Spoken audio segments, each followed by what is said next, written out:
Today's show is pre-recorded. Y'all know what time it is. Y'all don't know, y'all better ask somebody. Hat on, suit on, looking like the Dapper Dawn, giving them all dressed like $1 million bucks, things in his cuffs. Y'all tell me who could it be but Steve Harvey? Oh yeah, and listening to me. Put your hands together for Steve Harvey. Put your hands together. Steve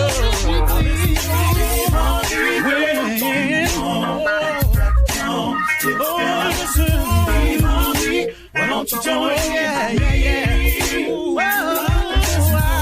Harvey. Better give me some eggs while I listen to Steve Harvey. Yeah, join in me. Come with me, help me say. I'm so afraid to go home. You gotta. Turn it on. Yeah, turn it on. Steve Harvey in the morning, y'all. Turn it on. Turn it on.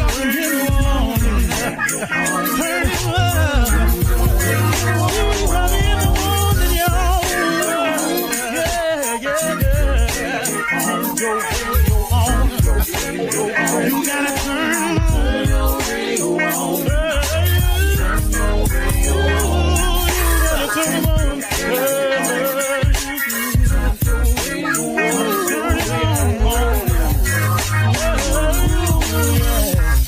Turn them out.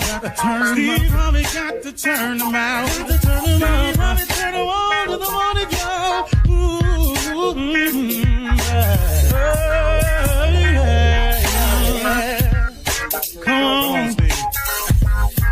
Come on. Do your thing, Big Daddy. I sure will. Good morning, everybody. Y'all listening to The Voice. Come on, dig me now. One and only Steve Harvey. Man, oh man, got a radio show. Yeah, I do. God's so big to me, man. I just have to tell you about it. I can't help it. It's rather obvious to me how big, how good God is. He's absolutely tremendous. He's off the chain. He on one. He be clowning. He be just showing out. Man, I'm just over here just on the receiving end. You know, if you out there, start your mission today. Start your mission today. What are you waiting for? Why do we as people delay what we want or delay the process to begin what we want, our hopes, our dreams, our desires? Why won't you start your mission today? Why don't we all decide together that just individually, look, you listening, you got something that you've been dreaming about. You got an ambition of yours that's not yet fulfilled. You got goals you haven't accomplished yet. Everybody has them. Everybody's got them. Everybody's got something that's on the table that they haven't yet attacked yet. What are you waiting for? Start your mission today. Stop the procrastination now. The procrastination is only hurting you, yourself. If you got a goal, an aspiration, a dream, and you fall off track momentarily, you can get back to that because God knows where you left off. Now, you may have to accomplish a few more things since you stopped for a long period of time, but God knows where you left off. You can get back on track. Look, man, this dream of being on TV since I was a kid, it got off track now. It got off track. I just kept it as one of the dreams. And in some real dark moments when it looked like it wasn't going to happen, all I was hanging on to was just a hope that one day it could. But that's what faith is really about. Faith is the belief in things that you cannot see. But faith gives you the confidence to keep hoping, man. Sometimes it just keep hope alive. Sometimes, you heard Jesse Jackson say it, just keep hope alive. Sometimes, man, it's just the hope. I was hanging on a hope. And I'm talking about when it got real ugly and funky out there for me. When it looked like I wasn't going to ever make it. And all of the facts was in and everything pointed in the direction you're not going to make it. You done really messed up this time. Then I sat there and I just hung on to the hope. But man, that's what I'm saying. If you got a dream or an aspiration or vision or something, when you fall off track and you want to go get back in line, God holds your place. See, he held on to that for me. He knew I was off track and out of line, but he said, okay, here's where we stop. You want to be on TV. Now, when you get it together and you quit tripping and you come and you turn to me, I'm going to hold your place, put you back in line, then we go and finish the journey. That took me a lot longer to get here than I wanted to, but then it was necessary because I needed all of them mishaps to happen to me along the way. So when I got on the radio one day, which I did not see coming, Steve Harvey got a radio show, y'all. That's why I say it every day. See, because of this radio show that I didn't see coming. Now I have stories to tell. I got experiences to share. And I can tell you about me better than I can tell you about anybody.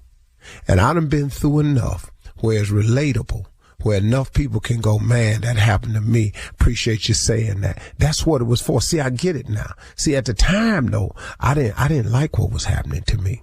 At the time, I was really in total disagreement with God on a lot of stuff he was pulling off on me. But in essence, I was really pulling it off on myself. But through his grace and mercy, he kept me through all of my mistakes, all my bad decisions, all my miscalculations, all my misfires, all the times I knowingly stepped out there and did wrong. He forgave me. He said, 'cause man, if you ever come to me, I have a plan for you that is going to be far and above. It will supersede everything you've ever dreamed of. That's what I did.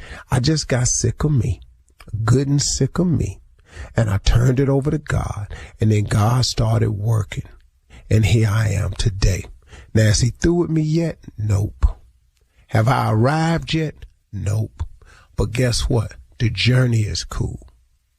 You know, it's like I was talking to this young brother the other day about comedy. He's a really good stand-up, you know, this young dude is really good. He said, man, what is this I feel every night before I go on stage? I don't know what it is. I just want it off me. I said, sir, listen to me, young dude. This thing that climbs on my back every night before I go on stage, I don't know what it is. It's got something to do with pressure. It's got something to do with anticipation. It's got a whole lot to do with the fear of falling. He said, what you mean by that? I said, every night I walk out on stage, it's like I'm about to go and step off a cliff. I said, it's a sickening feeling. He said, man, but you do so well. I said, that's because the parachute opens. I said, but I want you to understand something. When I first walk out there, it's just stepping off the cliff. Now, these jokes provide a parachute, which slows my descent when I jump off the cliff. And I turn it into a glide. And then I take the audience this way and I swing them back over to that way. We might swing out to the Colorado Rockies. We may go down to Miami with this joke. We may take it on out to LA. And I just swing back and forth till I land softly. The crowd cheers. The night is over with. I said, but it's been too many nights though when I walked off that cliff and I pulled the cord and the parachute didn't open. I said, nah, I'm just free falling out there for 30 minutes. Ain't no jokes working. Ain't the parachute didn't open.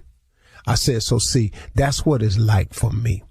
And then you know what I found out? If you done walked off the cliff in life and you ain't got no God in your life, it's like not having a parachute. You step off the cliff and you just free falling. Now see, now that fall gets you closer to the grave, right? See, we all heading to the grave from the moment we're born. But the cool thing about a relationship with God is when you step off the cliff and you got God, he a parachute. You still going down, but it's a nice ride. And God just helps your descent appear more like a rise and more like a euphoric fall. Instead of not having no God in your life and you just walking off that cliff every day, free falling, ain't got no cord, you steady pulling, you hollering the whole way because you done messed around with yourself and ain't let God come into your life and provide a parachute for you. I would rather have a parachute since I got to jump every day than to not have one. God has been like a parachute for me. Ask me where that came from. I can't tell you. But like I always say, most good things that happen in my life that I can't explain, it's usually him. You're listening to the Steve Harvey Morning Show. Ladies and gentlemen, I guess you can't be surprised by what I'm about to say. But you do know that God did it again. You do know that, don't you? And stop being surprised that I bring this up so often, because that's really how amazing it is. Because only God can create a new day. And so realizing that, you ought to thank him for it. And the fact that he allowed you to be here in it, present. Man, what a great honor. Man, I'm so grateful today. Thank you, God, for everything you've done for me, for the measure of health that I have, for my strength, being in my right mind. Thank you, Heavenly Father, for using and putting my names in rooms before I get there. Thank you for your grace and mercy. Everything, man. This is a big day. Let's go, y'all. Steve Harvey Morning Show, Shirley Strawberry, Carla Farrell, Mississippi Monica, and the legend that is Nephew Tommy. Junior still out. Still. Here's time off. What? Go ahead. The Powerball tonight. Nobody won Monday night. I played. 815 million Wednesday night tonight. Yeah, it's time for me to play. Yes. It's up high enough. Yeah, I ain't want that little, 800, 700, 600 million. You know, I wait on it to be real, boy. Let me tell you something. I win any. I'm taking the payout as soon as they off. Half of it. Whatever that is, I'm taking the payout. Yeah, you should. Yeah. How much would you pay into the lottery though? How many lottery tickets would you buy? How much would you? I How bought much 200 they on let that you buy last. when you go down there? Huh? What'd you You say? buy many A shot at 800 million. Yeah. Buy what you want. Oh, You dropped easy, $200. $10,000 worth of tickets. Easy. Yeah. $10,000 worth. I done That's bet it the more than that in Vegas. That ain't nothing. And they done rake that in a hole.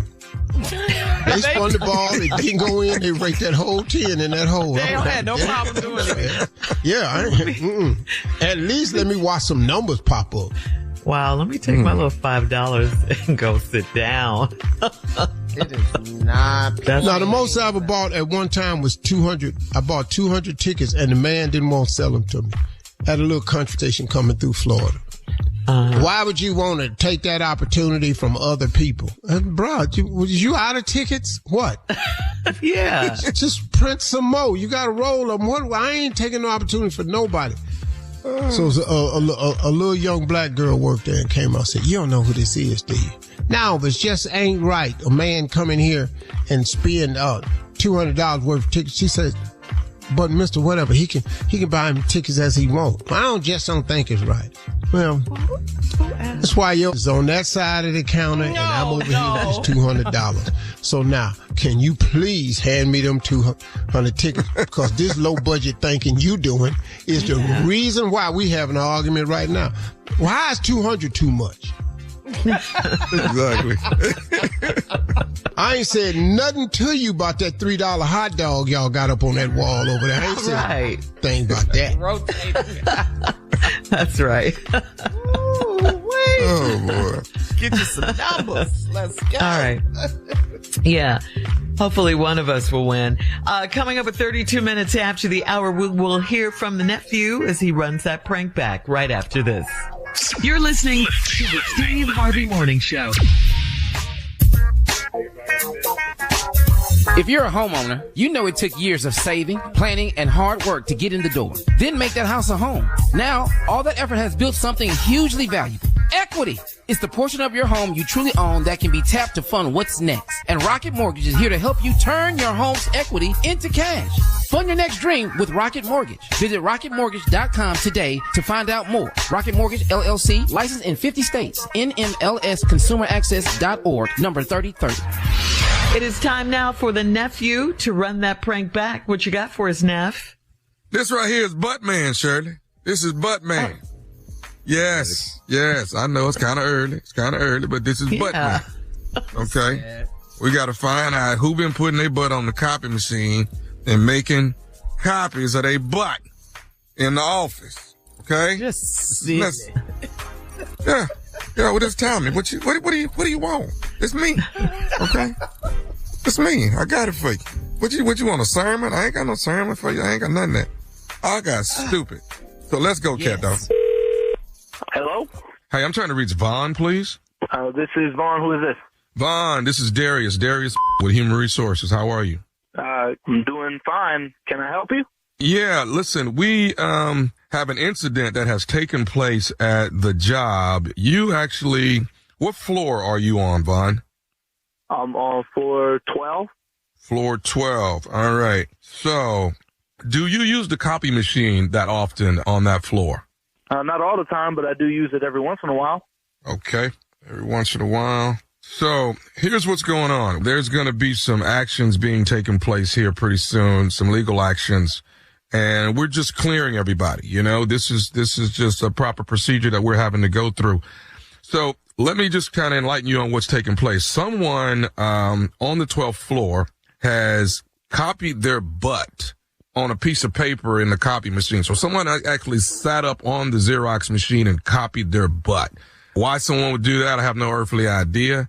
But what's happening now is everyone on your floor is going to have to come in and show their butt. So we're scheduling this now. I'm thinking Friday at 11 a.m. Would that be suitable for you to come?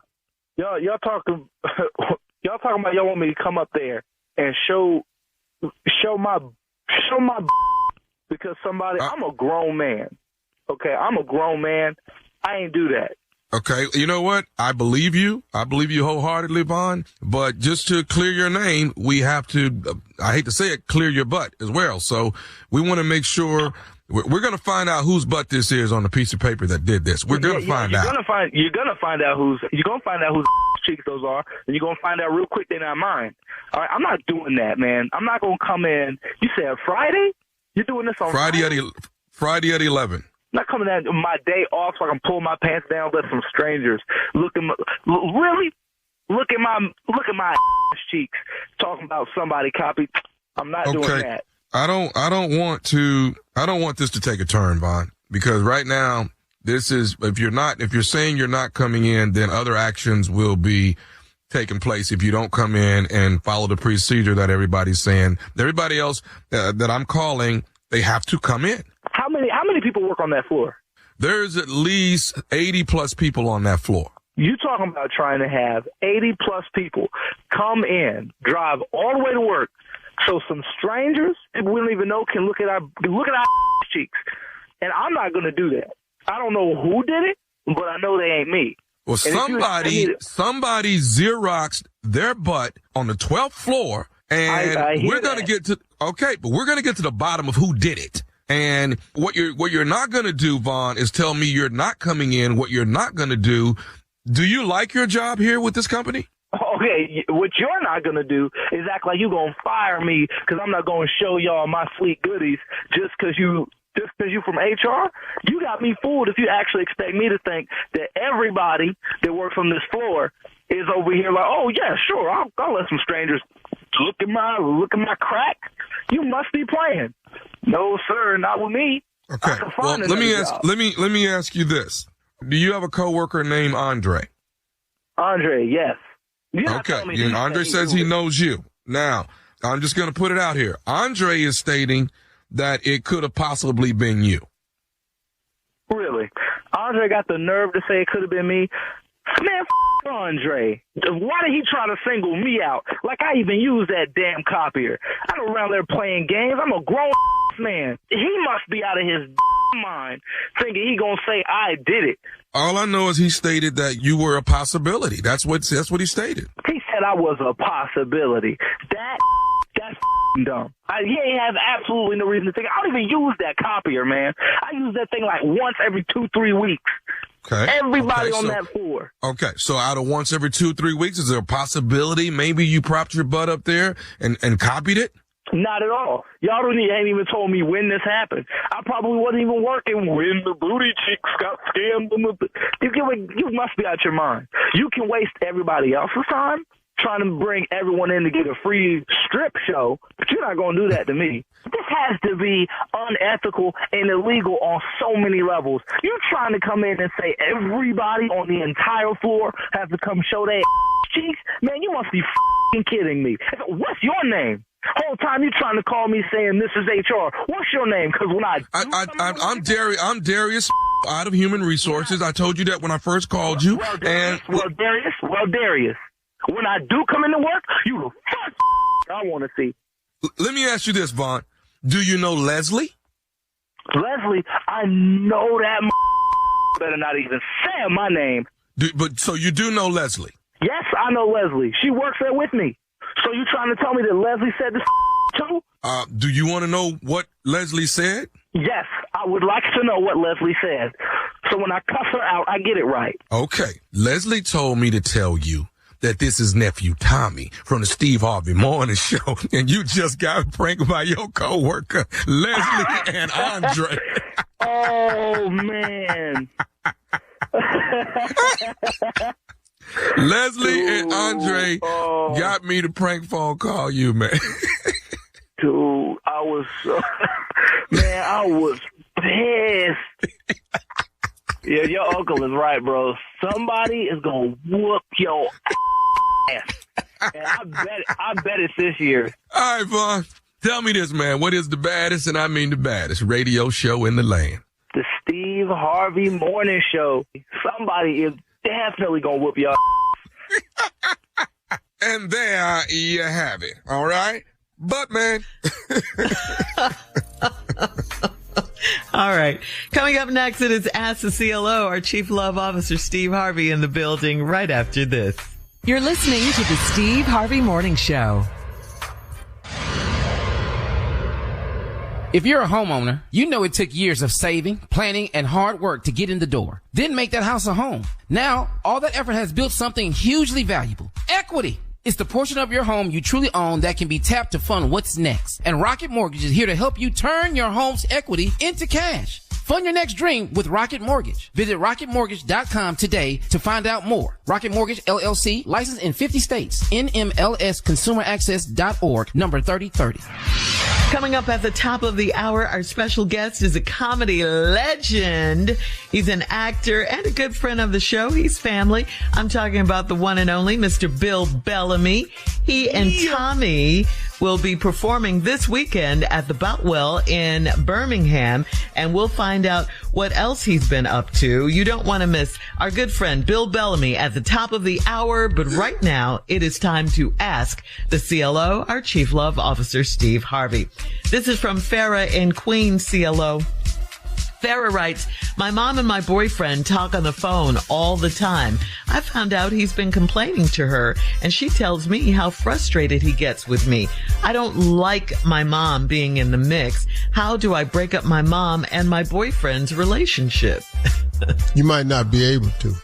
Mm-hmm. You don't think so? You might not be able to. They're too close? Yeah. Yeah. Plus, I have one. Is your mama fine? And you're asking that because? You might want to consider this. You know, I've walked in the house and seen that before. That her boyfriend and her mom? Oh, when I was real young, I walked in the house and the girl mama was way finer than she was. And so what happened then? You started what? You left? No, I was young. I couldn't. There wasn't nothing I could do. Her husband, I ain't had nothing for him. Okay. I'm 16, this man 40. No, I'm not finna get whooped like this. Real hands. What was the first thing you said when you saw her mom? To yourself? God! At 16, you said that? Mm-hmm. He said, mm-hmm. Ooh, all right. Lord. So she wants to break them up, though. How does she do that? It's not going to happen. They're just going to stay close and keep talking about her on the phone? Yeah, I mean, you got two things. You can have a conversation with both of them. Mm-hmm. Don't talk about me to my mama. Mama, do not talk about me to my boyfriend. And then see how it go. If they keep talking, then they don't care about you. Okay. I like that. That's good advice. All right. This is from Rob in Burbank. Rob says, my girlfriend of almost 3 years is pressuring me to meet my parents. I don't speak to my dad, and my mom lives in New Mexico. My girlfriend and I are in our mid-50s, so it seems a bit childish. Do I have to carve out time for a trip to New Mexico? This is from Rob in Burbank. Rob, you know the answer to that question, dog. What? You and your dad ain't speaking. Why? You need to fix that. Because one day you could lose this man. Secondly, every man wants his woman to meet his mama. You know, Rob, if you ain't took her down there, you know what's happening, dog. Come on, man. To New Mexico. Right one. And how is she pressuring you to meet your family? She ain't pressuring you to get married. But she probably of the understanding that if you don't introduce me to your mama, that means you're not interested. Why don't you just come clean with how you really feel? You're 3 years in, you're 50. What y'all doing? Yeah. He thinks it's childish for her to want to meet his parents. I think it's childish to be 50 and date for 3 years. But, you know, who am I? Who am I? You're the CLO, baby. You are the CLO. I mean, you know what I mean? You 50. What y'all doing? If y'all don't know what you want by 50. Right. If you've been with somebody 3 years and you don't know this the one by 50. Yes. What are we doing? Okay. No, this ain't that hard, man. You either want somebody or you don't. That is not hard. So I ain't really show. sure. No, man, no. If you ain't sure, you don't want her. Okay, because you should be sure. I almost said show. You Say should it, be say sure it. by then. Don't say sure. You gotta say be show. sure, Shirley. It's be okay. scared. You're supposed to say sure. Put some country on it, Shirley. I'm so unbothered by it. You should be sure by then, is what you're saying. Okay, you can be sure if you want to, but I tell you what, you need to be for sure. All right. Moving on to Alma in Chicago. Alma writes, I went to a retirement party for a friend, and it turns out that her date for the party was a guy I met at church. He had just called me. He had just called to invite me to the movies a few days before that. He has apologized and still wants to go see a movie. Should I go? You already know you're going. Uh-huh. Come on, Alma. All y'all old people sitting up in here, how you know it's rare? You know you going to the movie. She invited you to the retirement party. Now, was he there specifically for her?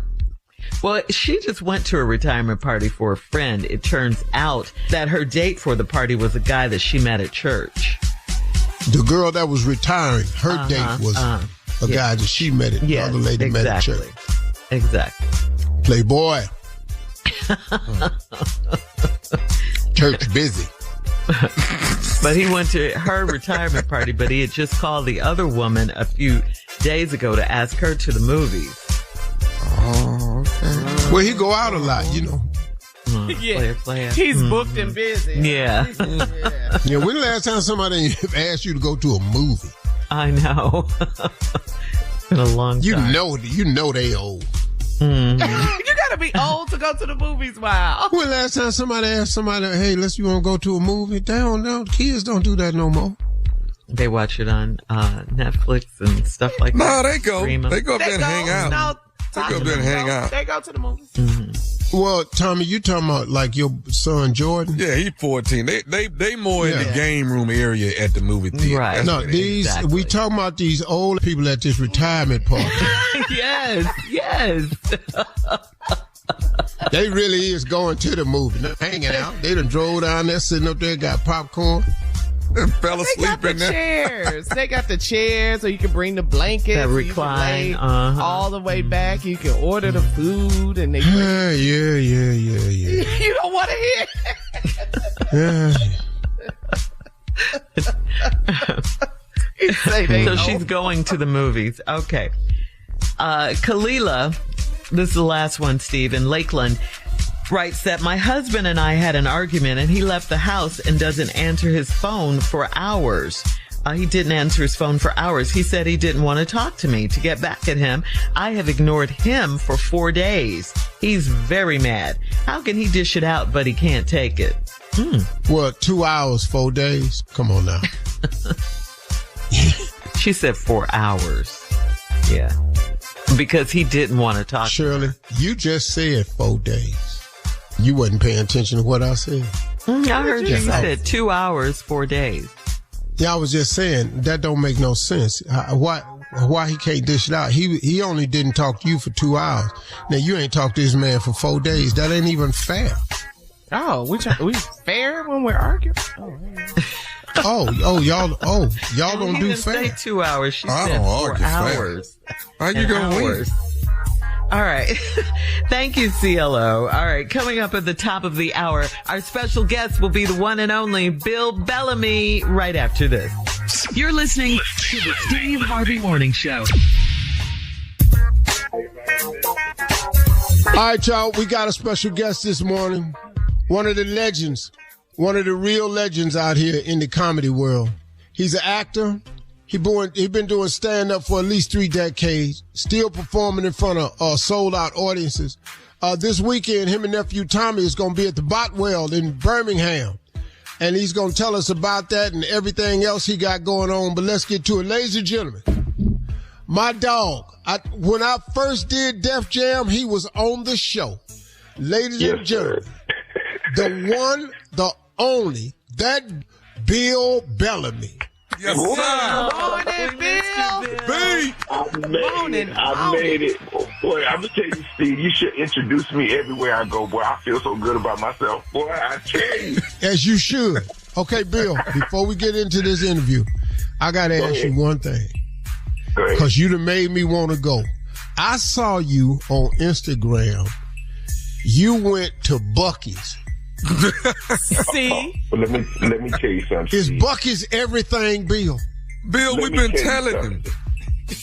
Let me tell you something, Steve, about Buc-ee's, right? And you got a lot of money. You coming out of there with a 32 grills, full tank of gas. You're going to have a bunch of brownies. You're going to have some meat. They got brisket everywhere. Like you can get half a tank of gas and a gallon of brisket. They got a brisket sauce. This is what's going to blow your mind, Steve. They sing about the meat. This thing is so... Everybody was telling me to go to Buc-ee's, but they ain't everywhere. You kind of got to be going between two places. Like, you got to be between Macon, Georgia, and, like, Columbia, South Carolina. And it'd be the biggest gas station you ever seen. And people are walking out with fork rinds, flashlights, and sodas. So, like, it's just weird, but it's big. Pork rinds, flashlight, and soda. Yeah. Steve, have you ever been to a gas station and they had 75 pumps? 75? With no trucks. With no trucks. I'm not exaggerating. Are not allowed, yo. Shirley, you will be in there eating all the strawberries. They fresh. I've been, Billy. Bill, I saw you doing this thing on Buc-ee's, and I've been trying to go to one ever since. And so I think I'm going to go past it. I think I'm going to go to a Buc-ee's. No, you got to. No, reroute it. Because it's one of those things you're not going to believe. And you going to call me from Buc-ee's. I guarantee you going to call me from Buc-ee's. Because listen, I bought the Buc-ee t-shirt. Yup. Just so I can let people know I'm a member. T-shirt. You ain't never bought a t-shirt at a gas station in your life, but you gonna get that Buc-ee t-shirt, bro. I sure ain't. What's on the Buc-ee t-shirt? The Buc-ee. The beaver. The beaver. Who is himself, The beaver. He a beaver, man. He good people too, Steve. You gonna like it. He good people. He good people. You don't even need it, but you're gonna buy a deer feeder. Trust me, you don't even need it. Listen. Steve, you're not understanding me. It's the biggest gas station / Costco you ever been to. You could buy seasoning. It's the weirdest thing. You could buy seasoning. You could turn around. You could get you some fatback. Got it sitting in the corner. Just put your hand Pat in back it. sitting in the corner. He's stupid. He's lying though. Because the body is so like the things you could buy. Like you could buy a sofa. Man, they like I'm looking at they got like every kind of soda too, like strawberry shirt, barbecue pork rinds. Then you got you could buy like taffy. It'd be real taffy. Taffy. All right, Tommy, what y'all got going on, man? We got it going on this weekend. Thank you, Bill. That's all I wanted to know was about Buc-ee's, man. I've got to go. Okay, I got you. Week 0 Comedy Jam this Friday night, Botwell Auditorium. It's myself, Bill Bellamy. Bill, tell them who else was with us, man. I don't know these people, man. There's so many people. We got like 15. I think Tommy got 2 comedians from Buc-ee's. You could be a promoter. Bill, you're crazy. Yo, you know Tommy like to help people. Tommy be helping people. We was in Buc-ee's and he saw 2 people that seen they was funny looking. He put them on the show. So I said, okay. Tommy got a good heart. Hey, you know what? Here's one thing I got to bow down to both of you two about. Uncle Steve and Bill. One thing I got to bow down on. Y'all have done something. Y'all conquered something I could not conquer. And that one thing is that Peppermint Lounge, man. That place right there. Wait, hold up. Let me tell you. Don't say nothing. Boy. I got this. Oh, okay, go ahead. Peppermint Lounge was the proving ground of the East Coast. Man. Period. Let me tell you something. Bill had this club called the Peppermint Lounge. I called it the Peppermint Entertainment Complex. Yes, sir. It was a hotel, deli, club, strippers. I don't know. Everything was under this one roof. But you performed, and all the dope boys sat up front, and they all had on Coogee sweaters. Yes, all of them. And they were the most ruthless audience members. And when we come back, I'm going to tell you the greatest thing I seen at the Peppermint Lounge. The legendary Bill Bellamy and the Peppermint Lounge in New Jersey. Hey, y'all, we'll be right back with more right after this. If you're a homeowner, you know it took years of saving, planning, and hard work to get in the door. Then make that house a home. Now, all that effort has built something hugely valuable. Equity. It's the portion of your home you truly own that can be tapped to fund what's next. And Rocket Mortgage is here to help you turn your home's equity into cash. Fund your next dream with Rocket Mortgage. Visit rocketmortgage.com today to find out more. Rocket Mortgage, LLC, licensed in 50 states. NMLSconsumeraccess.org, number 3030. All right, everybody, we're back. Our special guest this morning is the legendary comedy legend himself, Bill Bellamy, who I first met. I think I met before that, but maybe Def Jam. Yeah, I remember your audition. Yeah. I remember your audition. I remember the first night I was on Def Jam. He was there, man. This dude right here was killing it. And we've been cool ever since. Before we left, we were talking about 2 things. Buc-ee's, and Tommy said it's something that he had never conquered. It was a club called the Peppermint Lounge in New Jersey. And Bill Bellamy, yes, sir. It was Bill's joint. Bill booked it, ran it, everything. But it was the proving ground. It was one of the roughest. After the Apollo Theater, that was the Peppermint Lounge. Oh. I'm just telling you. No, he's not. And boy, lying, I've seen some great acts have gone down there and not done well, and then it's been some dudes that went up in there, man, and just got they clothes tore off. I told this one boy, I said, "Hey man, you shouldn't go up last." He said, "No, I'm major in comedy clubs." I said, "Look, man, this ain't no comedy club. This is a session. This is really a set you about to go through." It was like the Marine boot camp or something. Oh, it was ugly. And boy, them dope boys were sitting on the front. And this one dude was performing, and they didn't like him, and they was reaching in their champagne buckets and they was throwing ice on him. And ice was just dripping off this dude's head, and he kept talking. And I'm sitting there going, how you going to take all these ice cubes? Marvin, what was it? Dark-skinned from Miami. Marvin Dixon. Marvin Dixon. Yes, it was from Miami. Yeah, I will never forget that. He walked up on stage and said, hey, man, I seen what y'all did, this other dude. Let me tell you one thing right here. If you throw a piece of ice up here, one ice chip cube, if I feel cool spit, I'm from Miami. He say, it's going to be yellow tape all around this Peppermint Lounge. Them dope boys fell out laughing. Bro. He had one of the best sets, and then he took all his clothes off.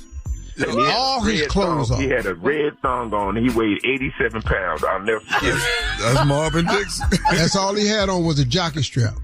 He was the first dude I ever seen twerk in a comedy club. He said, welcome to Miami. We blacked out. And got a standing ovation. Standing ovation, bro. He literally, I don't know if he put on Trick Daddy. I know he had a song that was a theme. Yeah. He had them dope boys so confused. They bought him about 18 bottles of Moet. Hey, y'all. Hey, we'll be back. We talking to Bill Bellamy. We'll be back with more Bill Bellamy right after this. We're going to find out what they had in a minute. All right, y'all, we back with the legendary Bill Bellamy, man. And we just family, so we've been talking about the Botwell, the legendary Peppermint Lounge, but we got a show coming up, him and Tommy. Tommy, you want to talk about the show or something? The show gonna start out with straight ignorance with nephew Tommy. Let's get this jumping off the jump. And then Bill already knows I'm finna come with as much energy and ignorance as known to man. Okay. I don't know how many outfits Tommy be having, but it's a lot. I don't know. He don't even have a dressing room. I don't know where he changed at, in the car, between two, in the alleyway, but he changed his clothes a lot, Steve. I don't know how much money you paying him, but he got it. He got that money. Oh, he got plenty of money. God dang it. But the glasses boy got plenty of money, Bill. He changed all Bill, how many times you think he changed? I'm going to say at least 63. Minimum 60. Minimum. And the show I almost spit my coffee out. 60 minutes. It's a 60-minute show. He changed 63 times. It's unnecessary. It really is.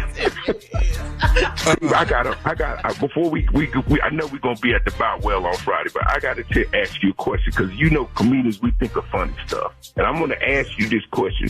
When the last time you seen an albino? Because I remember we used to have one or two in the neighborhood. You know something? It's been a while. This is what I'm saying. Like, where did they go? To Albania, or did they leave the country? Ain't no more. You know what I'm talking about, with the frosted hair and matching eyelashes and eyebrows. And then they eyebrows was just they look like clear caterpillars. Why are we talking about this? What? No, I'm just asking questions because I said the same thing to nephew. Whatever happened, there's a lot of stuff you don't even see no more. Like, I ain't seen it. When last time you seen some Mexican twins? I swear I ain't seen none. No, they sure don't build them. They sure don't make them out. Mexican twins? I have not seen a Mexican twin in 30 years. I don't think so. I think they stopped making them in 62. 63, 66. What about, when the last time you seen somebody cross-eyed? I think they've been fixing eyes for the last 20. Because remember, we had that one cousin that I be sitting right on the nose. It was right, and it always was looking at the nose. And the other eye was regular. You remember that cousin? Yeah, I had a cousin we used to call him Walleye. Oh, that's terrible. Because one of his eyes was always looking at the wall. That's what I'm trying to tell you, bro. I tell you something I ain't never seen too. I ain't never seen an Amish on a talk show. What is that about? We don't even have TV. It's something with him and Amish. It's something with him and Amish. See, I do Amish all the time because they come talk about Steve. You got to quit talking about the Amish. What they gonna do? What? Amish, I ain't never seen an Amish in the nightclub either, though. They don't go out. No. They're not social. They got them little high pants on with them suspenders. They pull up the valet with that horse, throw everybody off in that buggy. Yeah. Now he blocking the whole entrance because don't nobody know how to park the horse. Don't nobody know how to drive no carriage. He just up in there where got the big triangle on the back. Hey, Bill. What happened to that thing that used to hang in the bathroom on a coat hanger with that hose on it? What happened to that thing? Where is that? I don't know what that was, but my grandmama said don't touch it. Well, me and my nephew touched it one time. We had a fight with it one time. We filled it with water. We didn't even tell her we did it. Then she came in the house from shopping and said, "Why does this house smell like vinegar?" And then next thing you know, she went in there and did the math on it. And we got beat with that same hose. Yeah, it was like a pinkish or like a. I cannot. Shirley, why wouldn't y'all just put it in the closet somewhere? Why y'all leave it hanging up there in front of the kids? If you're looking for more stupid, it's happening Friday night, baby. Botwell Auditorium, Birmingham, Alabama. Week 0 Comedy Jam. It is myself, Nephew Tommy, and the one and only Bill Bellamy in the building. Let's go. Bill Bell, we love you, boy. And love you, man. Thank you. And hey, man, go on to Buc-ee's, man, to get you some. I'm going to Buc-ee's. You're listening to the Steve Harvey Morning Show. Coming up at about 4 minutes after the hour, it's my strawberry letter for today. And the subject is, what is my role in my marriage? What is my role in my marriage? We'll get into that, find out what that's I've been asking myself that. I've been all about. A lot of time. I pay for everything. That's your That's role. your role. That's a good role. That's a you good do it role. well. That's good. I like your role. All right, nephew, what you got for us today? We're going down to the church. These are, church people. I love pranking them. We're going down to the church. Right here is church fees. Church fees. Church fees. All right? Yeah, we got fees. We got church fees. What you ain't going to do is be coming up in the church late. You'll pay a late fee. If I catch you coming in here late, you're going to pay a fee. All right? Oh, yeah, y'all going to get yourself together when y'all come into the house of the Lord. Let's go, Kato. Hello? Hello, I'm trying to reach Sister Tracy. Hey, you got her. Hey. How you doing? This is Brother Glenn from the church. Hey, Brother Glenn, how you doing? I'm good. I'm real good. Did you enjoy service this morning? Oh, I enjoyed it. Pastor, Pastor brought it down. Yes, he did. Yes, he did. Oh, my God, that was a word for me. Right. So, what do I owe the pleasure of this call? I wanted to give you some information that the church has come up with, and we wanted to let you know what was going on before next Sunday. I didn't interrupt you, did I? No. I actually, I may sound a little off a little bit. I'm trying to get dinner ready for my little babies, my little darlings, and your voice sounds so familiar to me. It just sounds so familiar. I'm trying to place that voice. Okay, well, you've seen me at the church quite a few times. I think I have. I'm just trying to place it. I can't place it right now. But what can I do for you, Glenn? Well, nevertheless, I just wanted, here's what's going on. Now, are you aware that for the last 6 Sundays you've been actually coming into service late? Have you realized that? Yes, I know. I'm sorry about that, but yes, I have. I have my reasons, though. Okay. Well, here's what's going on. The officials at the church have gotten together, and this is what they've decided on: is that anybody who is late, starting next Sunday, there will be a $15 charge for that. For coming in and disrupting service. Pastor's tired of service being disrupted by people walking in late.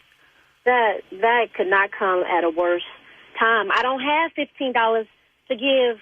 No, I don't have it. Look, I'm sorry. I'm sorry that we're late. I am. We are doing our best. I have 3 kids. I have 3 young kids, 2, 7, and 9, and they are a handful. And we do the best that we can to get to church on time. And to tell you the truth, when we get there, it's during praise and worship. I mean, Pastor ain't even preaching yet. So okay, I know Pastor's not up yet, but he's stating that people coming in, it just seems very disruptive to the service that's going on. So nevertheless, like I said, this is a warning call, to let you know that if you are late on next Sunday, then they will be charging you $15 a late charge, and actually you won't be able to even come in until you pay the $15. I can't even get in church with look. Okay, look. I don't owe nothing. I don't owe you no explanation. But I need to tell you something. Me and my kids, for the last few Sundays that we've been late, it's because my car broke down. We are on the bus, man, public transportation. Okay. I mean, I understand. I sympathize with everything that you're going through. But why are you calling? If you understand, why are you calling me about $15 if you understand what I'm going through? Well, first of all, I didn't know what you were going. Why are you raising your voice at me? But, why are you raising? Did you just raise your voice at me? You know what? I think you're raising your voice at me. How dare you call me about this, about a fee? And I'm there at church. I got my kids there trying to raise them up in the way they should go, just like the Bible say. And you know why I got to do this and why I'm late, why we got to catch the bus. Do you understand why that is, Brother Glenn? No, I do not. That is because their daddies ain't and they, yeah.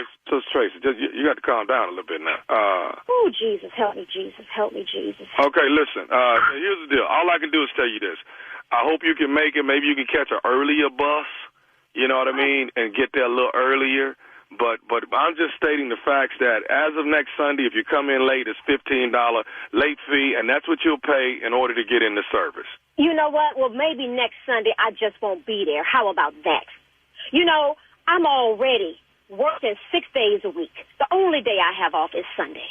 I'm breaking my back. Do you know I work 2 jobs? I work 2 jobs, and they always trying to take money out of my check, always trying to pull me here and there, and I'm always tired. I get 2 hours of sleep, and then now the church wants to dump another $15 charging me for being at church when that's what I'm supposed to do?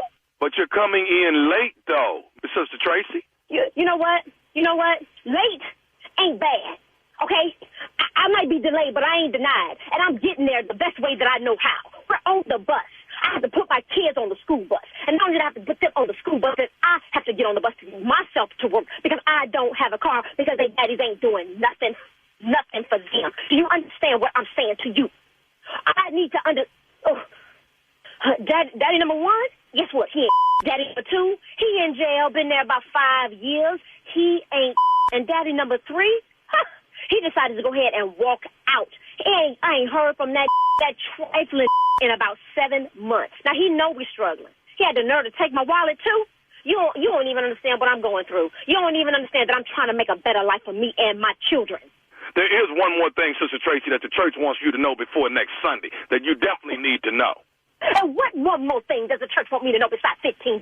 The church just wants you to know that this is Nephew Tommy from the Steve Harvey Morning Show. Your sister Patrice got me to prank phone call you.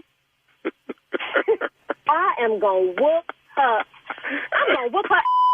I'm going to whoop her.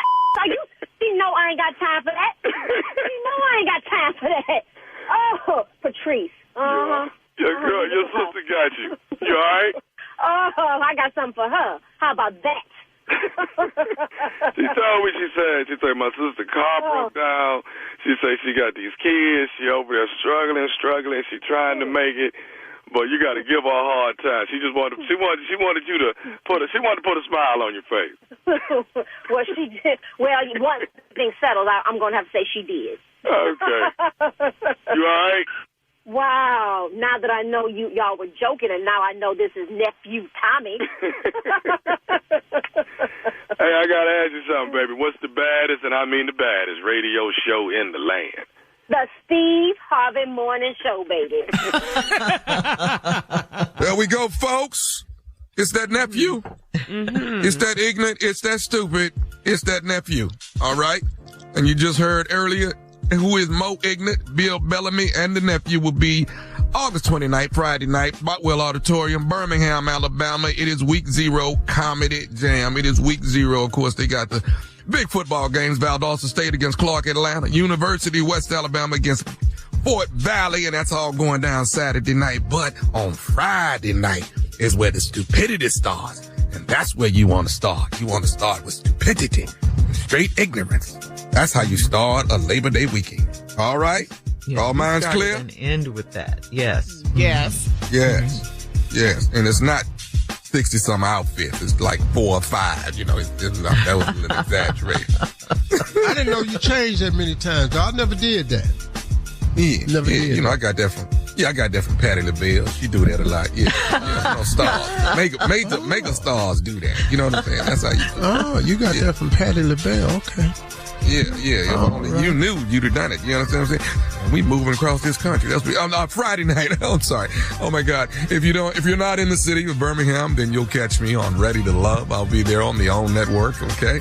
And we're coming up on 150 episodes. So hey, come on, right. Give me what you got. Yeah, 150, baby. That's cool, nephew. Congratulations.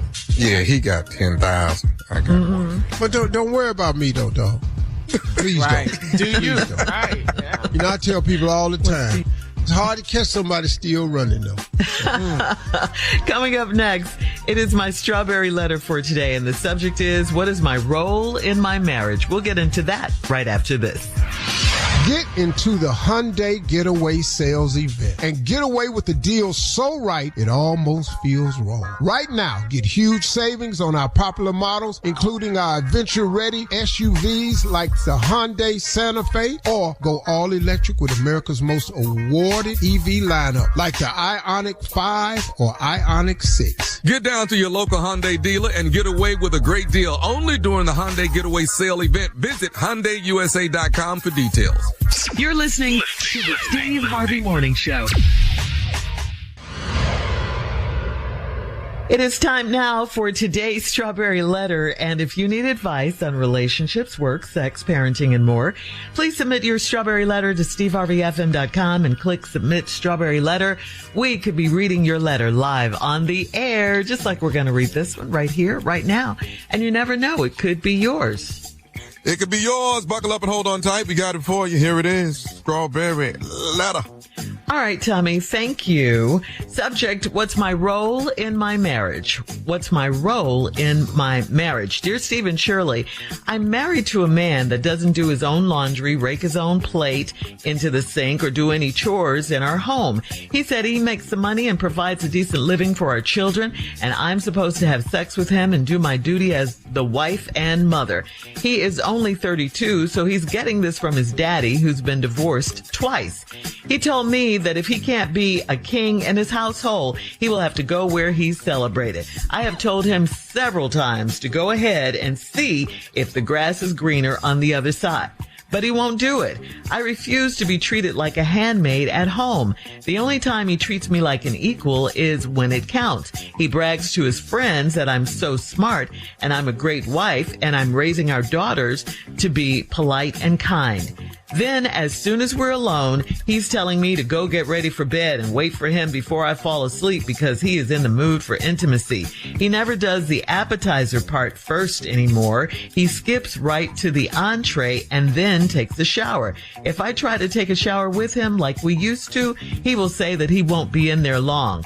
I would love to know where I stand with my husband and if this is what our marriage will be like forever. I want to talk to his dad to see why he's advising him to treat me like I'm his servant, and I want to ask his mother if this is how her marriage was.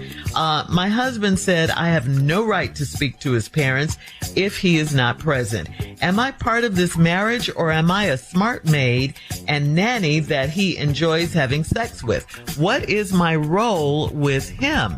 Wow. Well, right now, your role is that of a wife who is being controlled and defined by her husband. I don't like the fact that you are letting him tell you who you are in this marriage. Marriage is supposed to be a loving, committed partnership between two people. Marriage is not a dictatorship like what your husband has going on in your marriage. You can control your own narrative, meaning you decide your own role with him. He doesn't decide that. You say he treats you well outside of the house, but inside he's cold and mean.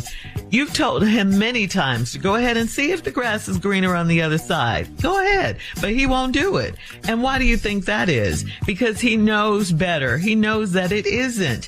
So don't just allow him to continue to treat you this way, talk to you crazy. How dare he? You have to teach him how to treat you. And you don't need to talk to his parents about what's going on in your house either. Talk to him. That's your husband. Tell him how you feel. Or better yet, show him. Don't wait for him to come to bed only to just satisfy himself. You go to bed and go to sleep if that's what you want to do, because your body and mind only respond to a caring, loving husband. Let him know that. That's what you got to tell him. No one said he couldn't be the king of the castle. He's just got to remember that you are the queen of the castle, and he needs to treat you as such. Period. Steve? Well, the problem with this guy realizing that his wife is the queen of the castle is he doesn't have a good definition of what the queen is. He doesn't understand that the queen is the most powerful position on the chessboard. Always has been, always will be. Now, the game is over once you capture the king. But if you lose your queen, the game is very difficult to win, especially if somebody else got one. Now, I'm married to a man. What's my role in my marriage? Lady, that's for you to define. This is your definition of what your role in the marriage is. What role are you willing to play? Now, you're married to this man that don't do his own laundry, rake his own plate into the sink, or do any chores in our home. He said he makes the money, provides a decent living for our children, and I'm supposed to have sex with him and do my duty as a wife and a mother. He's only 32, so he's getting this from his daddy, who's been divorced twice. He told me that if he can't be a king in his household, he'll have to go where he's celebrated. Look, man, all these threats and what you gonna do and all this here, man, bye. I told him several times to go ahead and see if the grass is green on the other side, but he won't do it. No, let me explain something to you. It ain't that he won't do it.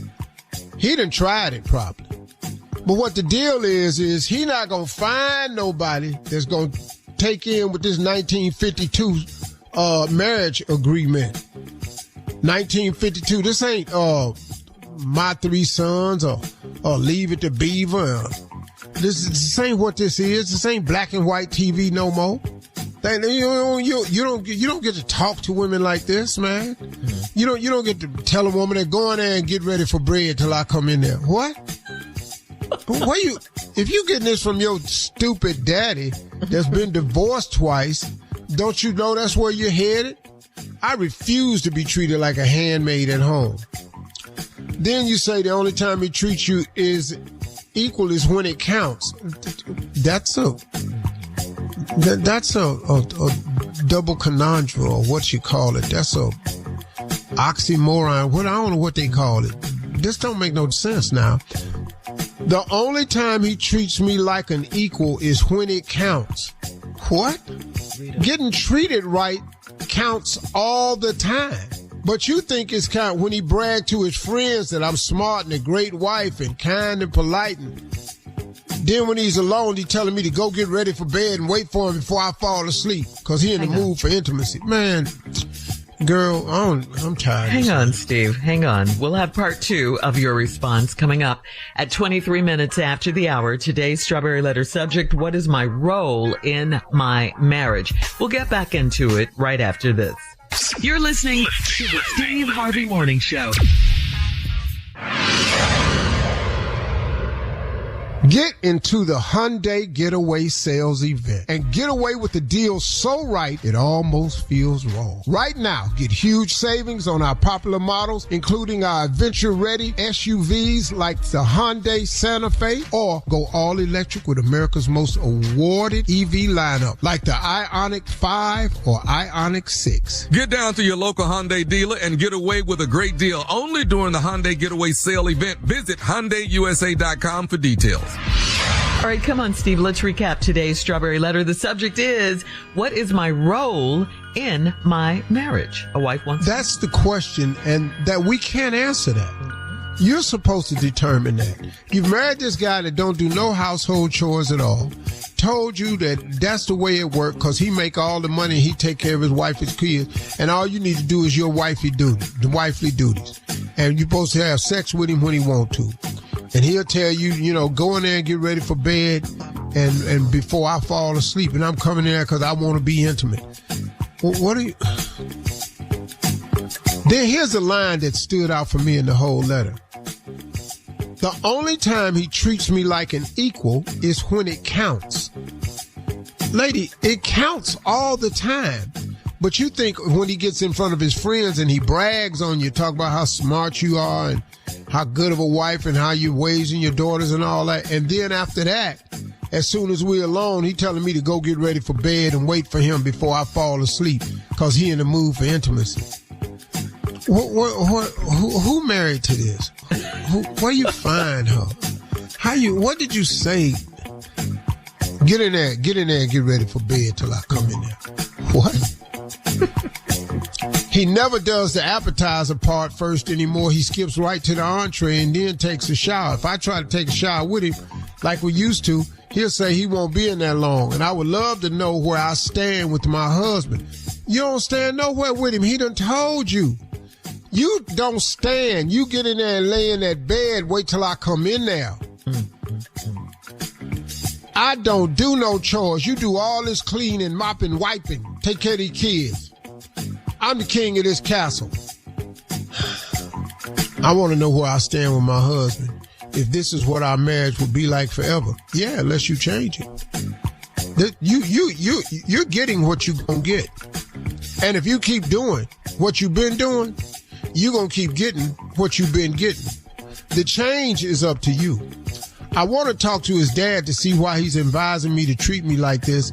I'm his servant, and I want to ask his mom if this is how her marriage was. What are you talking to them for? What? You keep looking for insight. See, your problem, young lady, is you keep looking for your justification in other people. You want to talk to his daddy. You want to talk to his mama. Then you say he only treats me right when it counts. You keep waiting on validation for somebody else. My husband said I have no right to speak to his parents if he is not present. Wow. What kind of relationship y'all got? Am I a part of this marriage, or am I a smart maid and a nanny that he enjoys having sex with? You're a part of this marriage once you insert yourself into the marriage. You do know that it takes two people to be married. I don't know what y'all's vows was, but most women don't listen to them no way. Now, I'm not talking about in terms of loyalty or nothing like that, but that they even took them words out, honor and obey. They don't even say that no more, I don't think. Because if you can get one to obey, that would be a miracle. Please tell me how that works. Honor and obey. I ain't never. And these two that's on this show married, they don't obey nothing. I can just tell you that. It's just not in their cards. So I don't even really. Anyway, they ain't got nothing to do with it. What is my role with him? Well, you're the lady that does all the housework. You're the lady that goes in there and lay down till he get ready to have sex. And shut up all this talking. You don't come in here, don't shower with me. I don't want that. Don't be in here rubbing. Stop. That's your role. That's what you described to us. Now, am I a smart maid and a nanny that he enjoys having sex with? I think you just described your role. Because so far in the letter, that's what you are. You're a smart maid, a nanny, and he enjoys having sex with you. What are you getting out of this? What's in it for you? I mean, you didn't say he was a great dad. He told you he's a great provider. I know I am. I want that credit all the time, but that ain't all you get to be, though. When you're a husband and a father, you got to be something else. And so, yeah, lady, what's your role in this marriage? Only you can determine that. But I tell you what, you all are young. If you don't change this is what's going to happen in your marriage from now on. And you're going to be miserable. Because I don't really see what you're getting out of it. And here's the other point. I almost forgot this. Y'all ain't had none of these discussions before y'all got married. Y'all didn't. You didn't know that this is what he expected you to do. You didn't know. He never told you, when I get married, I make this money. I ain't doing no cleaning. I told that to Marjorie. I said, hey, when we get married, don't ask me to clean. I told her that. She still asked me to clean. You've lived up to it, haven't you? No, I gotta go in there and wipe the count off every day. It's my plate. I don't know what the hell is this dishwasher for. What is these people in here? What is we got these people walking around in here for? Why? That's what I don't understand. Right.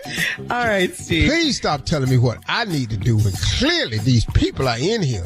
Leave your comments on today's letter on Instagram and why Facebook. Your clothes can't find the hamper. They can't find the hamper. I don't know where it is. At Steve Harvey FM, and check us out on the Strawberry Letter podcast on the free iHeartRadio app. Coming up next, it is Tommy in for Junior with Sports Talk right after this. You're listening to the Steve Harvey Morning Show. Make the swap to Swiffer Power Mop. The all-in-one cleaning hero has a built-in solution that breaks down dirt and grime like magic. With hundreds of scrubbing strips on the pad, it absorbs sticky messes with ease. Plus, it'll leave your home smelling great for hours after cleaning. Get yours today and mop smarter with the Swiffer Power Mop. All right, guys, Tommy is here in for Junior with Sports Talk. What you got, Tommy? All right. Aren't they talking about? They're talking about Shiloh. Shiloh done got cut from Tampa Bay Buccaneers. There's talks about Shiloh possibly going to play Canadian football. And there's also a rumor that Shador might be going to Canadian football. Shador ain't going nowhere. Okay, I'm just asking. Cleveland. Come on, Cleveland. All right, Cleveland. Cleveland just traded Kenny Pickett to the Los Angeles Raiders for a 5th-round pick in next year's draft. Cleveland's draft board next year is outstanding. Okay. So now they have 3 quarterbacks. Who they got? Well, Shador. 4 technically, but go ahead. No, how they got 4, Tom? Well, are you adding Deshaun? Oh, no, he ain't even in the conversation. Man, dog, he ain't even in the conversation. Thank you, Carla. Deshaun Watson. Okay. Congratulations. I think he just got married. But yeah. So what do you think? Do you think this is a good move for Shiloh going to Canadian ball? I don't think that's necessary yet. Okay.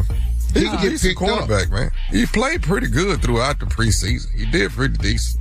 So is he a cornerback or a safety? I thought he was corner. Maybe he's a safety. I thought he was corner like his dad. Well, not like his dad. You know what I'm trying to say. The same position. Yeah. He can play. Now, here's something I don't understand, man. This preseason, of course, is for everybody.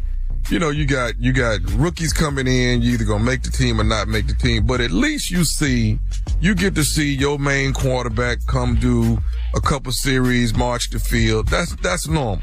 What I don't understand, Dallas Cowboys, Dak Prescott has not taken a snap yet. And I don't get that. And you finna come play Philadelphia for your first game. The first opening game Thursday night will be the Philadelphia Eagles and the Cowboys, and he ain't took a snap. That don't make no sense to me. Well, you know, this Dallas, dog. This Dallas. What makes sense in this? I mean, and this ain't me hating. I'm just asking the question. The fans are confused. Why this man ain't signed Parsons yet? It's confusing. And everybody want to know what's happening. That's how Jerry Jones and them run their organization, man. Jerry's world. That's why, man, I like the Dallas Cowboy players, man. I just can't stand the team. It doesn't make the sense. Fans. No, the dog, I ain't got no problem with the fans. Well, I love their cheerleaders. Let me just put that out there. They have the most America's amazing team. Man. All right, thank you, nephew. Coming up at the top of the hour, a lady needs some advice, Steve, on how to handle her baby daddy and his wife.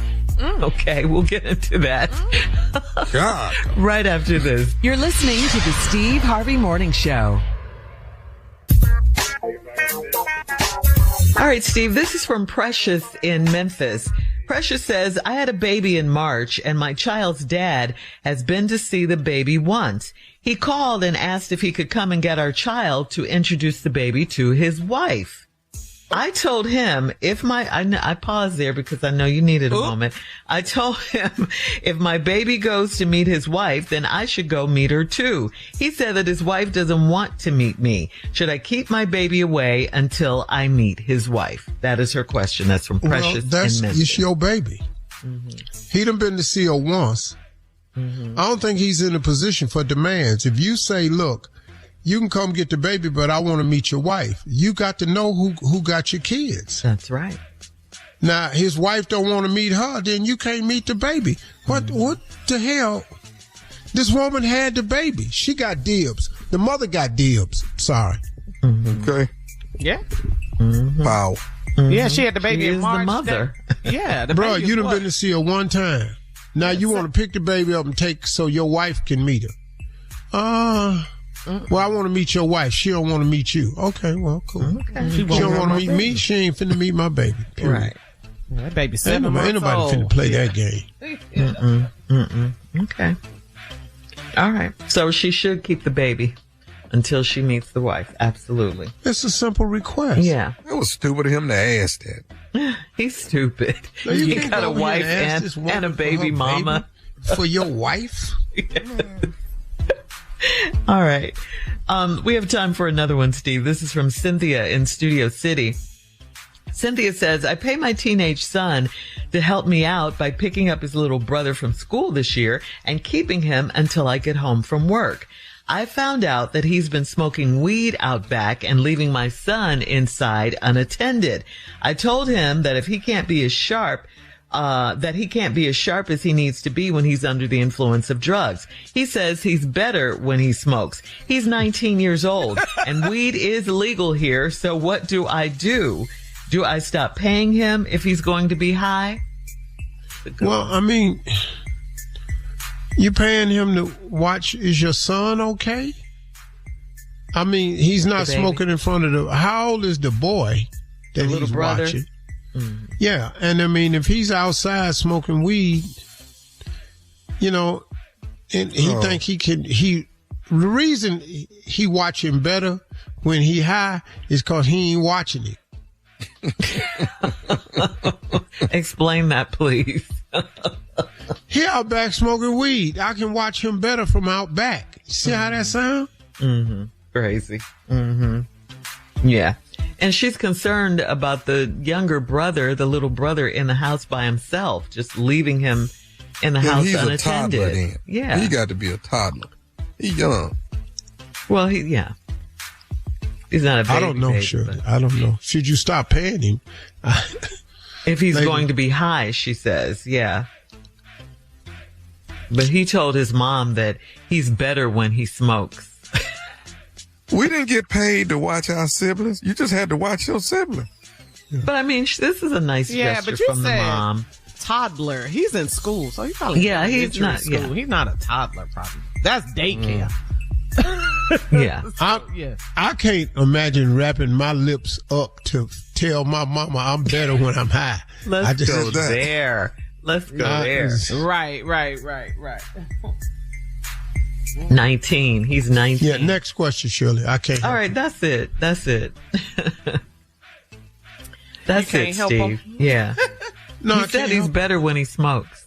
Yeah, and if you believe that, then ta-da, we have a problem. Yeah. I think they have a problem. Yeah. But weed is illegal there, and he's 19. He can't even he's stupid. take care of his little brother. Yeah. Yeah, but it's not legal if you're 19, though. Well, maybe the mom doesn't know that. I mean, don't weed have like 21? Yeah, you got to be 21 to smoke it. I don't know about weed, but she did say it's legal there. All right, coming up at about 20 minutes after the hour, we'll have more of the Steve Harvey Morning Show right after this. You're listening to the Steve Harvey Morning Show. All right, here's a question. Listen to this, guys. What celebrity do you hate for no good reason? Not do you love, but do you hate for no good reason? For some reason, you just don't like them, you know? This question was posed on a Reddit pop culture chat, and the answers were funny. Luckily, Steve, no one named you. No one. If so, see, people love you. If you've ever experienced extreme anger or disgust with a celebrity that you don't know or that you know for absolutely no reason, who was that person? I ain't really never had no beef with no real celebrity. Mm-hmm. I ain't got nobody I don't like. For no reason? No. Even for a reason. Mm-hmm. Well, what about... What? Were you going to say something? What, Tommy? I hate y'all ask this man this question. I do. What? You good? I'm good, man. I don't really. Okay. All right, we getting through it then. It's just like, right, sure. One or two people I bet not see nowhere. But okay. Oh, goodness. Yeah. Hey, like the dude on the internet said, he said, I got about 3 more people that I want to drag across the concrete, then I'm going to get baptized. Oh, wow. Okay. Wow. I laughed so hard at that dude. All right, I'm glad it's all love on this show. We'll have more of the Steve Harvey Morning Show coming up at 33 minutes after the hour. We will play a round of Would You Rather right after this. You're listening to the Steve Harvey Morning Show. Get into the Hyundai Getaway Sales event and get away with the deal so right it almost feels wrong. Right now, get huge savings on our popular models, including our adventure-ready SUVs like the Hyundai Santa Fe, or go all-electric with America's most awarded EV lineup like the Ioniq 5 or Ioniq 6. Get down to your local Hyundai dealer and get away with a great deal only during the Hyundai Getaway Sale event. Visit HyundaiUSA.com for details. It's time now, guys, for a round of Would You Rather. All right, so on a woman, would you rather a big, pretty smile or big, pretty eyes on a woman? Wow. Smile, good teeth, or eyes? Big, teeth. Yeah, I like a pretty smile. Pretty smile. Okay. All right. Like your eyes. You offended, sir? Your eyes is too much. What about my your eyes? Eyes is too much. You got a big smile and big eyes.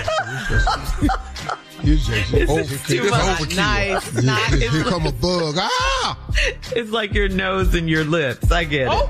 It's too much. Well, you know, same thing. You know, it's too much. Same thing. For her. You know, it's too much. You're too close. You're too close. Back up. Back up.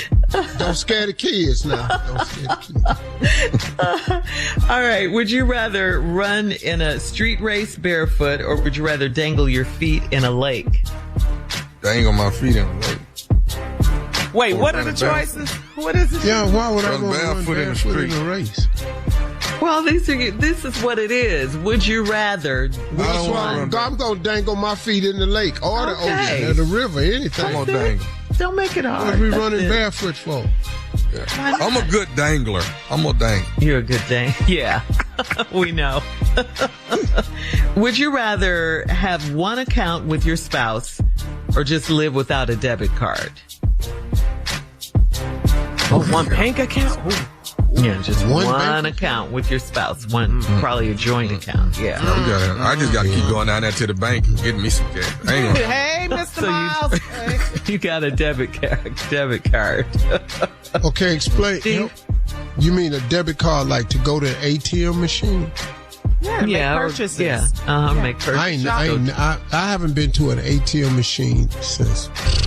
Well, I mean, you can do more with a debit card than just go to the ATM. It's your cash. It's just like cash. You just hey, since you ain't never done it, you know what you ought to do? Pull up in there today and stick your card in there and check your balance. Dog, I put that card in there, I ain't even gonna know what to push. If they prompt you, they have prompts. You gonna ask me what?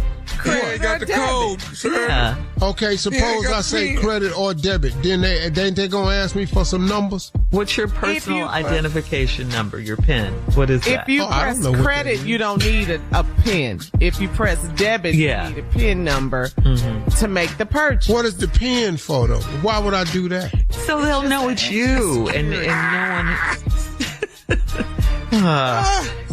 All right. Or you put your card in the machine. Or you can tap it. You can tap it now. Tap the you machine can tap. with your card. I did, the first time I did that was last year. I tap at Bass Pro Shop now. You was excited. You little rich man. All right. That's today's round of Would You Rather. That's too you guys. And then it say approved. I'll be just feeling wonderful. Coming up next, it is our last break of the day, and we'll close out the show with the one and only Steve Harvey right after this. You're listening to the Steve Harvey Morning Show. If you're a homeowner, you know it took years of saving, planning, and hard work to get in the door. Then make that house a home. Now, all that effort has built something hugely valuable. Equity is the portion of your home you truly own that can be tapped to fund what's next. And Rocket Mortgage is here to help you turn your home's equity into cash. Fund your next dream with Rocket Mortgage. Visit rocketmortgage.com today to find out more. Rocket Mortgage, LLC, licensed in 50 states. NMLSconsumeraccess.org, number 3030. All right, guys, here we are, our last break of the day. Woo! It's been a good day. It's been a fun day. We want to say thank you to our very special guest, Bill Bellamy. Bill. He was fantastic. Yeah. Off the chain. Always. Tommy, what's your show this weekend with you and Bill? Oh, come on, man. This is zero, baby. This is week 0. This is the Comedy Jam. This is Friday night, Botwell Auditorium. Me and Bill Bellamy. What? I am stupid and I'm making changes at the same time. Costume change. He said 63, I think. Bill Bellamy. Why are you changing so much? Yeah. I be sweating. Oh, it's not a fashion You want to know the statement. truth? You want to know the truth? Because you jump around the stage and do all kinds of crazy stuff. Yeah. Too much energy. Yeah. I'm working up there. I'm putting in the work. Now come hang out with us, man. We're going to have a good time. Botwell Auditorium, Friday night. That should be a lot of fun. All right, Steve, here we are. Time for closing remarks. I did want to ask you this. You know, sometimes you talk to us about relationships and things like that. I always love when you talk about the 4 bank accounts. 4 bank accounts. People ask me, what did Steve say about the 4 bank accounts? Can you explain that, please? Oh, you know, that's crazy because I just had this conversation with this couple who were having an argument about money. Oh, okay. Wow. And they said, well, let's ask Mr. Harvey and see what he thinks. And so I just had this conversation. Okay. And it was taught to me actually by a friend of mine who's deceased now, the great Roger E. Salter, who owned Sanmar Financial up in Chicago. That man right there taught me so much about finances. Roger Salters, man. Frat brother, 68. Miss you, man. He was a great friend. He taught me something. He said, Steve, every couple should have 4 bank accounts. He said you could save yourself a lot of trouble because he was advising me years ago. This was in the 1990s, and he was giving me some advice and I was struggling. He said, here's why you're struggling. Because even though you're married, man, you need to have individuality. I said, no. He said, nobody wants to ask somebody for something all the time. So you got to create freedom within your marriage. He said, and within your partnership. So every couple should have 4 bank accounts. He said, you should have number 1. If both of you are working, you should have a joint account where you both put your incomes into this account and you sort out the bills that have to be paid. These are the must-do things: the rent, the mortgage, the light, the gas, the groceries, the car notes, the insurances, education. For all of this has to go into that. And then, no matter who you are, you have to make a concerted effort, the two of you, to save something. He said, I don't care if it's $20 a week, $200 a week, 5% of your money a week, whatever the two of you decide, you've got to save something from every check. Don't ever spend the whole check. Put it in a joint account that requires both of your signatures to move the money. So now you've taken care of your household, you've taken care of your necessities, And now you have a little nest egg that you're building, but it requires two people to move. So one person can't go and take the money out without the other person's knowledge. He said, now a bank account 3 and 4 that you need is she needs her own personal account and you need your own personal account. Because what that does is you all decide out of the joint account where you all put your money, who gets what as their monthly or bi-monthly. If you get paid once a month, it goes in once a month. If you get paid twice a month, it goes in twice a month. If you get paid weekly, it goes in weekly. However you want to decide it, but who gets what? He said, now let me give you a piece of advice, son. He said, you should always give your wife more than you get. He said, I'm going to explain something to you. He said, because you're not going to be able to outgive this woman, especially if you have a true partner. Because she will take care of stuff with her money that you don't even think about. She going to do stuff for the kids. She going to do stuff for the grandkids. She going to do stuff for the house out of her money. But now she needs more to maintain herself than you do. You got to go get a haircut.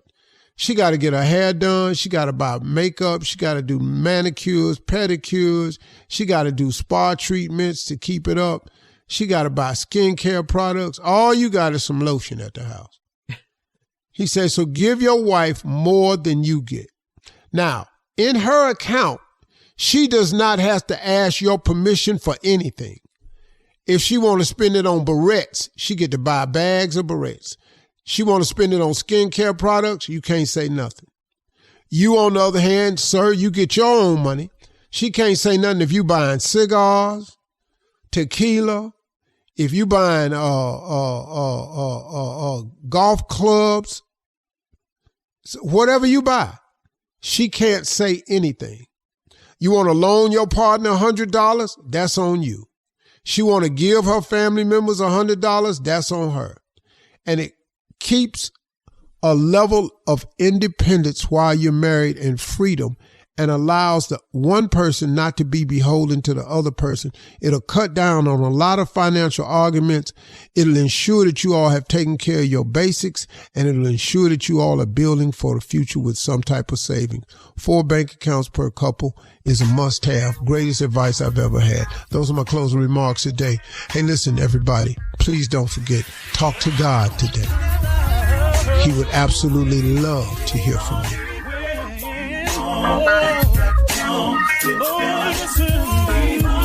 For all Steve Harvey contests, no purchase necessary, void where prohibited. Participants must be legal U.S. residents at least 18 years old unless otherwise stated. For complete contest rules, visit SteveHarveyFM.com. You're listening to the Steve Harvey Morning Show.